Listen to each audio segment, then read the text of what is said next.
আমার উপরে আপডেট কি রেডি স্যার? বলবো না যে প্রেশারের মধ্যে রাখছিলেন সব কাস্টমারের মধ্যে বয় রেখায় যে আপনার টাকা করছি। ডিজাইন কেমন হয়েছে? অনেক সুন্দর, কিন্তু একটা কেন আরেকটা বই।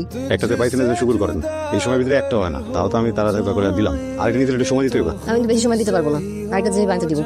ঠিক আছে জায়গা এই একটা লোক রাইখে দিয়েছিল বেশিটা ব্রিজের কাছে পেপার দিয়ে বসে লাগে। না কি কন প্রেমের প্রতি যাবো কি লিগা? হ্যাঁ অনেক দুষ্ট। আমি ভাবলাম যে আমি একটু দুষ্টমানি করি।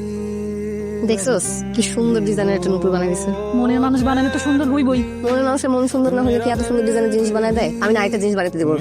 আইসা বান্ধবী, তোর বাপে যদি তোর টাকা দেওয়া বন্ধ করে দেয়, তুই কেমনে গহনা বানাবি? কিডনি বেচুন। কিডনি বেচতে হইব না নপুর, এই যে টাকা। টাকা কেন? বান্ধবী আমি যাই, তুই থাক। না চিন্তা করলাম যে রেগুলার স্পেশাল কাস্টমারের কাছ থেকে এই নুপুরটা টাকা লমন। এত রেগুলার কাস্টমার থাকতে আমার স্পেশাল মনে হলো কেন? প্রশ্নের উত্তর আমার জানা নেই। গয়না তো ভালো বানানো শিখছেন, অভিনয়টা শিখতে পারেন নাই। আপনার চোখে তো আমি অন্য কিছু দেখতেছি।